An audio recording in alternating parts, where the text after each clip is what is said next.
Welcome to the Global Marketing Summit 2023. I'm Özlem Aslankart and I'm the founder of Üstün Patent. I have three eminent presenters to take you through a branding journey. I've got long years of experience in terms of brand building, brand development, and I think that today's topic is noteworthy. We have trainers, we have an author and a presenter, Ümit ÜNKER, and we also have Hakan Acar from the Ministry of Industry, who is prolific in many areas, and a behavioral scientist, Buket Güngel. Let's kick off with a discussion. First and foremost, I'll start with you, Ümit, if I may. I'll kick off with you in terms of value generation, immaterial as well as material elements, and how to create an equivocal balance. I thank you very much, Özlem, for your kind invitation, and I feel very eminent with your kind words. We have to define value. I have a best-selling book called Value-Driven Sales, where I provide a definition of value. Value is the totality of the challenges or the pains that we have to kind of deal with in order to create something. In terms of what's material, immaterial, material is kind of cost, price, and kind of where it's physically presented. Value, however, is made up of immaterial elements such as the quality of service, customer satisfaction, and excellent experience or immaculate experience. Price is what you pay, whereas value is what you buy. Hence, regardless of how good the quality is, it's all about how much value is perceived. So there's both the tangible and the intangible element or dimension to a value. Thank you very much, Ümit. Let's move over to you, Hakan. Let's talk about strategic transformation of a brand. What are some of the major kind of factors that play a role and their impact in terms of brand generation? Speaking of strategic transformation, there's a strategy, and there are three different P's. There's a purpose, there's also the people element, and there are also processes. Speaking of a strategic purpose, you've got the kind of alignment and finding the right direction. You've got customer expectations, the competition or terms of competition, and competitors. In terms of a metaphor or an analogy, it's a bit like a vessel, and we're kind of trying to steer the vessel in unknown waters. It's like your compass, right? You need leadership so as to act as a compass and to steer the vessel in the right direction. Ladies and gentlemen, speaking of Hakan Acar, that reminds me of transformation. Ümit very much represents value, and Buket represents the notion of image or perception. And I hope I put it well, or put it right. Let me turn to you, Buket. In terms of building a personal brand, how do we kind of manage our targets? Absolutely. I thank you very much for this kind invitation to the Global Marketing Summit, and I thank you for your kind hospitality. So building a personal brand is such that your personal brand is how you deal with others, other communities, both physically and online. And it's the kind of an experience that you create in other people's minds.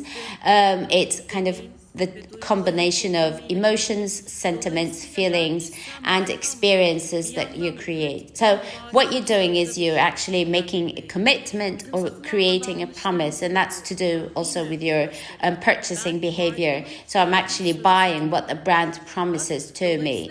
So while I am kind of managing targets, it's like, where am I building a brand? Where do I position it? Where am I heading? And does that really suit my brand? And does that target is that target aligned with what I'm facing? Thank you, right? Now back with you, Ümit. Let's talk about value perception. How does that depend on the individual, and how do we measure it? As you know, if you'd like to go back, you said price is one thing, value is completely different. So as far as value perception goes, what are some of the different implications at an individual level? Thank you, Özlem. Right, so that was a definition that I mentioned earlier on, and it's also present in literature, and there are many annotations in literature. There's actually no one single kind of definition to a value. It depends on the person, and there's that transition from perception to value. I'm trying to quantify a value, and I might think I represent 9 out of 10, but then again, it's completely relative. I could be 4 out of 10, 5 out of 10, or 4.5 out of 10 in terms of how others perceive me. So customer experiences, customer satisfaction or dissatisfaction, or the kind of the pathway, that the journey that the customer experiences may vary too. Henceforth, it's the value that's perceived starts off with a feeling that the person has. It's how the kinds of feelings and sentiments that brand evokes.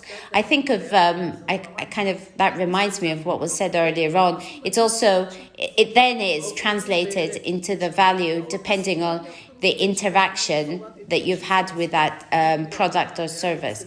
Now, to measure, brands actually have different methods in place, such as an NPS, which is the net performance or net recommendation score, in order to measure satisfaction on the part of the customer, or how that translates into the social impact.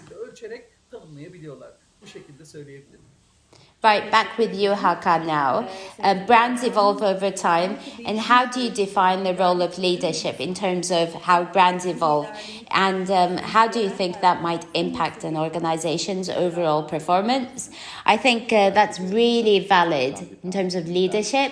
Leaders have got to have scientific sophistication, artistic sophistication, and have got to be able to orchestrate a band like a conductor, and it has to be in tune or kind of without any dissonance. I think leadership is development in two different areas. One is to have a vision, to have foresight, and also to manage crises or to be able to cope with stress. The more short-sighted you are, the lesser leadership vision. A leader has the ability to motivate the team and to kind of spearhead a team or their people, right? And it's also about developing your team, serving them, and also kind of the role of a teacher or an instructor, or the role of a coach or a mentor to kind of build the skills of the team as they work together. Thank you. Over to you, Buket, now. So in building a personal brand, what are some of the questions that we have to raise with each other or with ourselves? Because personally, this is my interpretation, what I do is I provide consultancy, advisory work in terms of intellectual property development. But while organizations become a brand, I think that people also, without realizing, sometimes build their own brands, and the two may not always be mutually exclusive. And I kind of think that that's really worthwhile. Thank you. Right. So I agree with you. So if I provide a brand, a product or a service, and if that's about me, then the brand that I represent or my personal brand has to be aligned with what I deliver.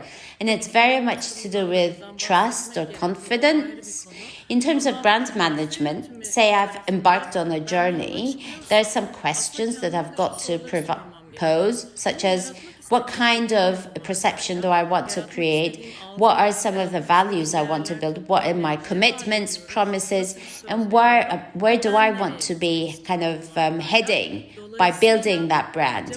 If there is no consistency or coherence, I might end up as an individual that doesn't meet his or her commitments, right? And the question remains, will they want to work with me if I fail to keep my promises? There was once a time when a friend said to me, regardless of what happens, it's all about your personal brand, and make sure you keep investing in your personal brand name, because it could be company A now or company B in the future, but it's all about your personal brand equity. So I think that one's personal kind of identity or brand matters just as much, if not more. Back with you, Ümit. Value and customer loyalty. Do you think there's any connection? Absolutely. So if you've got a brand, right, within that brand, there are 6 different steps, one of which is the customer, a step that the customer doesn't quite realize, or customers who are not necessarily your customers, consumers at large. And we don't really know how that brand really behaves. And then you start interacting with the brand. There's a level of awareness, and there's somewhat of a bond. You then become a user of the goods or services in question. And as time goes on, you start to test, experiment with the product or service, and things start to evolve whereby eventually you might grow to become a loyal customer. All brands want loyal customers, but here's the thing. Loyal customers tend to be stationary. They might keep shopping with you, but they won't necessarily recommend you. What brands want is fans or kind of brand individuals, consumers that are advocates, ones that always want to be with you and recommend you.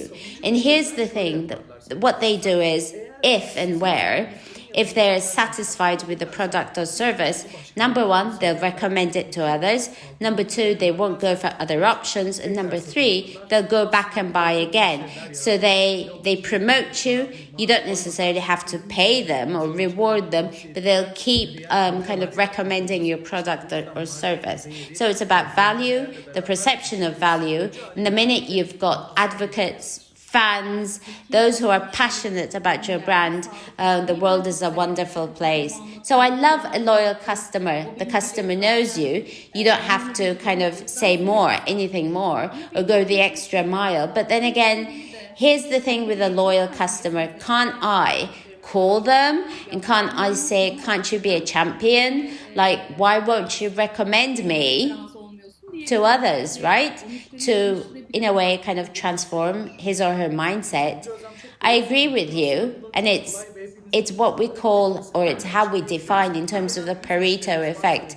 If you've got 100 customers and you generate 1 million liras in terms of revenue, what happens is the minority gives you much more, and it's the bulk, or 80%, gives you much fewer in terms of revenue. And you can build champions, or you can kind of convert them into champions.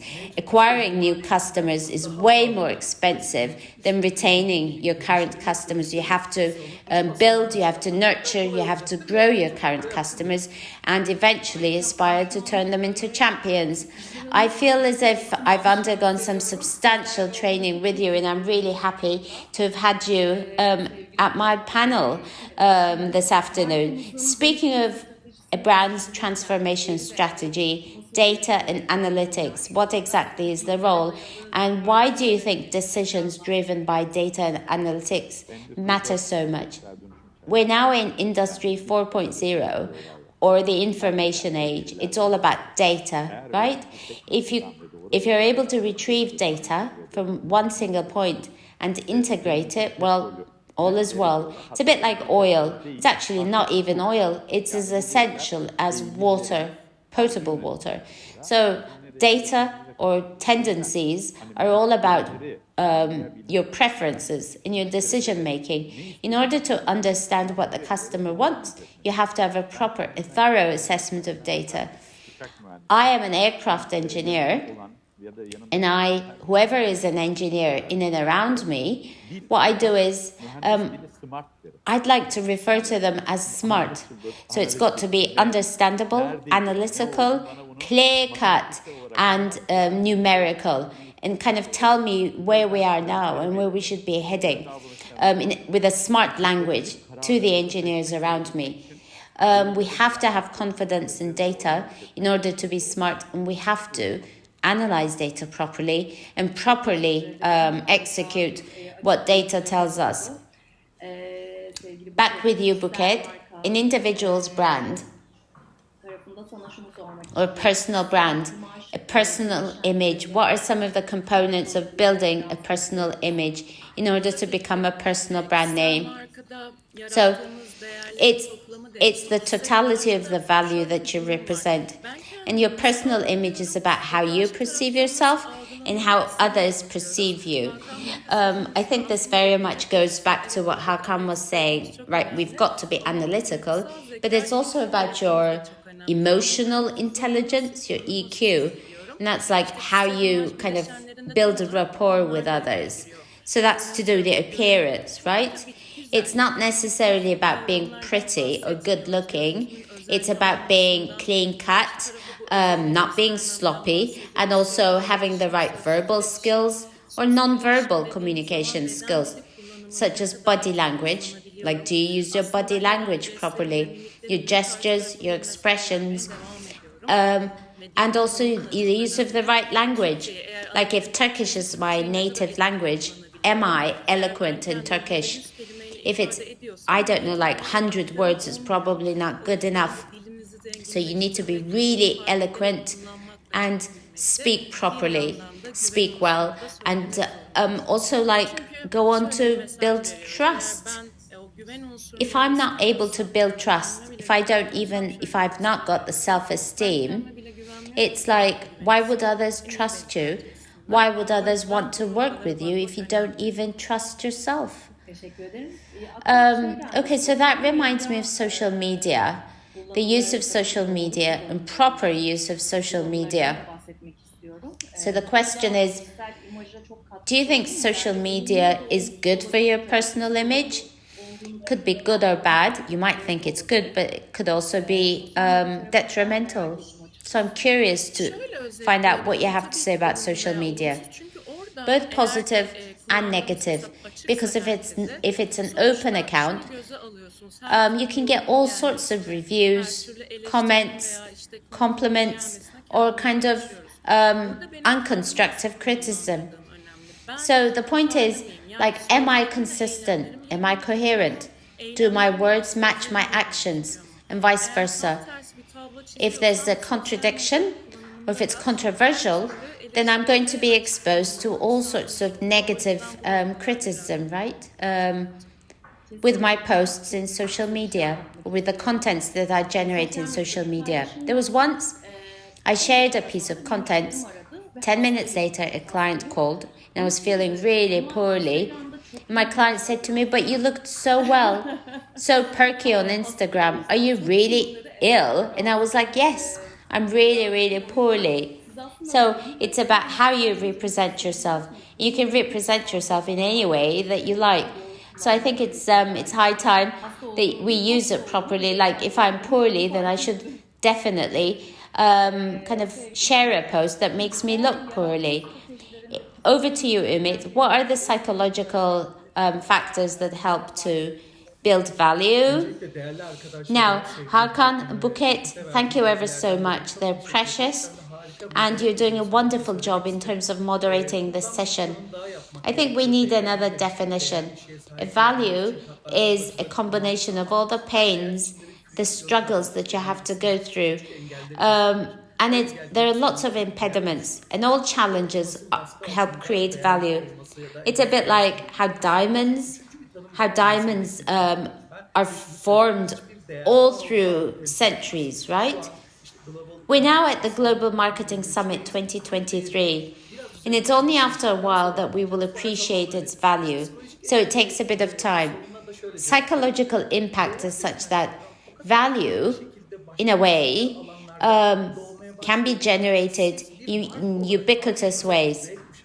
Take Generation Z. Whether or not they'll work with you, or buy with you, or to become a sustainable customer with you, it all depends on how much social impact that you generate. Like, how about corporate social responsibility? Did you reach out whenever there's a disaster? Do you take care of stray animals? Or do you take care of your people? So it doesn't just influence your internal team, but it also influences the community that you operate within. It's what we call anchoring. You think about premium brands. The minute you walk in, what you'll see kind of like a really expensive price tag. And then eventually you'll see lesser expensive products. Eventually you'll see much less expensive products. So it's what they call anchoring with prices. The minute we tend to kind of anchor upon the very first price tag, you then see a lower price tag. All of a sudden you think, wow, that's appealing. And that's striking. It anchors you with the brand, and you think the brand all of a sudden is not as expensive as you thought. People want ownership because they often think that it's not accessible. If it's few and rare, it becomes more precious, right? Rather than what's ample or abundant.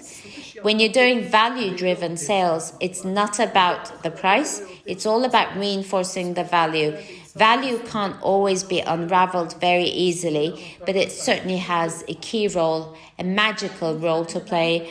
I'm very much influenced and moved when I shop.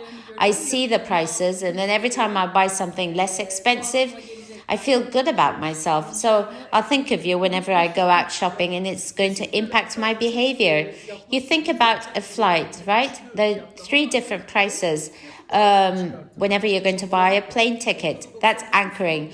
You'll see 3 different prices. The median price seems to be the kind of the most visible. You might want to go for a less expensive ticket, but regardless of whichever you go for, it's the brand that eventually is the winner. So risk management. Think about transformation and the role of risk management. And what are some of the most extensive risks? Speaking of risks, what I tend to say is if you can't manage risk, then you end up having to manage a crisis. So you need to do an assessment, a risk assessment. You need to identify the risks. If you're driving a car, right, and you kind of tilt the steering wheel, it's clear that you're going to be kind of steering off the road eventually. You need to take precaution. You think about risks in terms of transformation. Financial difficulties are the biggest. You've got to overcome financial hardships. How? Well, we might call it FMEA or risk assessment. We look at the severity and the probability. So what's the probability? And if they were to materialize, how severe would they be? You've also got to have resilient people. You might want it, but others don't want it. So it might actually be pulled in different directions. So this is about a mindset, and transforming a mindset is honestly, it really can be really, really tough. Very difficult, because old habits die hard. I know Ümit will agree with me how it's really difficult to kind of change habits, because that's to do with your psychology. And then there are technology-related challenges, the infrastructure, social media, digital communication, or the language. You might use one form of language on Facebook and hardly the same on YouTube, or vice versa. So you can actually ask for a cup of tea in 10 different ways. Moreover, you've got the customer's reaction, which is almost always unpredictable. What would you do? What should you say? What kind of a reaction do you get? These are risks that have got to be managed one by one. I might have missed a few. You have to manage risks so you don't have to end up having to manage a crisis. From a societal perspective, I think that we're very much passionate about crisis management, aren't we? I think that's the case. It's like, think of your exams, right? You've got 3 weeks to go. You can actually start to revise from day one, but it's always down to the very last minute. We always procrastinate. And even during an exam, right? You might get really nervous, but you still take action. I think we're really pragmatic. That's the reason. My take on this is there's a lot of work to get done. I have a client that have built a brand. They've got they've got labels, they've got merchandising, they've got products and services. But then they think oh, we forgot about the branding bit. But do you know what? You might be building a brand without realizing there might be multiple risks without realizing, and you have to certify, get the intellectual property rights. We do what should be done last at the very beginning and find ourselves amidst a crisis. So I think overall we might have a bit of a prioritization problem, so we need constant training, and we certainly need people like you around all the time. So thank you, Hakan. Back with you, Buket. Building a personal image. And like, what are some of the most indispensable components of managing your own personal image? Having kind of mentioned transformation, whether you like it or not, a transformation has to happen discretionary. There might be a driving element, a trigger, like both of you have said. You can't start transformation reluctantly. So before we even talk about behaviors and things, we need to move ahead and think about the next step. So you think about ideas that turn into behavior, an action, and then as I repeat the action, that becomes a habit, right? And eventually, that's what my life is all about. So if I want to make transformation happen in my own life, I have to start with my thoughts. Here's the combination with my personal image. An image is my appearance. It's presenting. If I want to present an appearance, my thoughts and my appearance have to be aligned with each other. If there is no alignment, or if the two are not in tandem, quote unquote, it just isn't genuine. It looks phony, artificial, and fake. And if I keep if I keep going on, by being ambiguous, incoherent, inconsistent, and therefore being fake and superficial, people won't want to be around me, and that will be detrimental for my own personal image. What I see is, like, you think this person is really cool, and you might have overestimated that person, and once you get to know them quite well, you think you might be like totally disillusioned or disappointed. So I agree with you completely. The two have to be entirely aligned. So back with you, Ümit. Think about the value and the price. What is the correlation between the value and the price? Right. So generally, people think that price is very much about value. And no offense, but then again, in terms of creating a perception, that is quite relevant. Normally, price is what you pay, value is what you buy. People don't actually buy with a price, they actually buy a value. So if something is pricey, then the expectations will be quite high. The fact that something is pricey doesn't necessarily mean that it's going to be precious. So it's not like cheap is bad and expensive is good, right? There is a bit of a gap or a limbo, which is the affordable bit, right? So initially, instead of presenting the price, you should present the value and then move on to the price to do sales or selling according to value. So there is something like what is cheap and what is expensive, but value is not cheap or expensive because none of us mentally measure value. It's all about how it makes you feel. It's only valuable if it makes you feel good, right? So it's hard to define, very much intangible. Nonetheless, there is no kind of association between value and price. However, though, something is pricey, that builds or creates in the minds of individuals high expectations. I agree, but I'd like to go back to the kind of experiences that I've had. You might want to support and then support the client and cut down on the price. And we've always had issues whenever we discount our rates. It's not like, do they think that we're cheap or not worth it just because we discount our rates? Go back to the value element. Like, what's the definition of value, right? It's for ownership to take place. It's all the pains and struggles that you have to deal with. So if you've got to, if without compromise or pain, it can't be precious. So it will lack value, and it will not have value, intrinsic value, if it's easy within reach. So there must be some kind of effort put into it. It has to be a painstaking process. Like, we're here, we've put in the effort, right? So hence it's valuable. Buket says it's about building an image. Hakan talks about measurable KPIs. All of that make the customer's value perception. Okay, then back with you, Hakan. In creating brand transformation, like how can we sustain customer loyalty and actually increase customer loyalty? When I first started to work, I remember first working with a Japanese nationality, and it was probably New Year's Eve. We were at a dinner, and I said to them, the customer is king. They kind of smirked, they giggled, and they were like, no.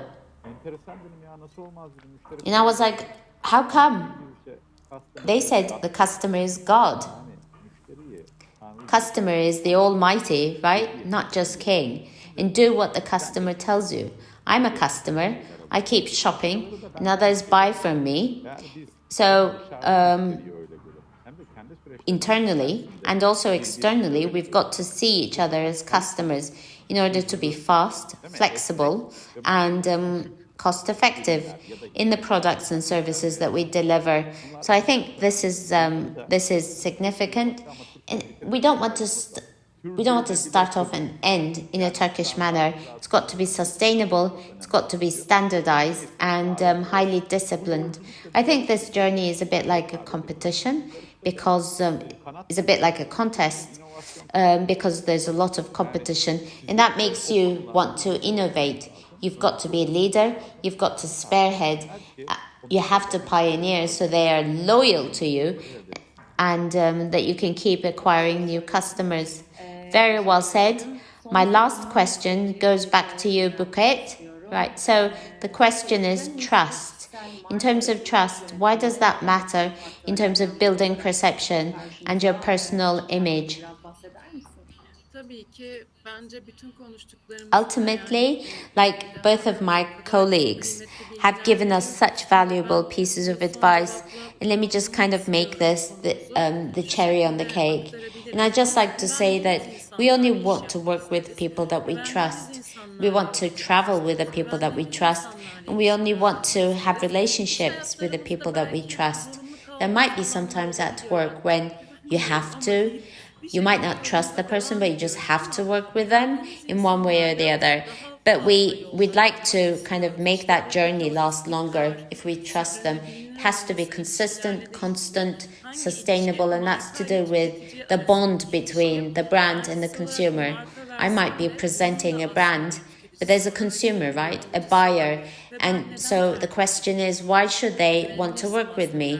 They'd only work with me if they think that I'm trustworthy. Not just personally, but also professionally, it matters just as much. When brands are concerned, there was this one time when I was having a conversation with a friend, and they talked about wanting to build a company, and I kind of I raised a few recommendations, and that friend of mine said to me, I don't mind whatever you say, I'll even follow your shadows. And I was like, whoa, that was such a compliment. Like, that person was willing to accept whatever I said. So it looks like we've done it right. I think you were absolutely wonderful. I thank you ever so much.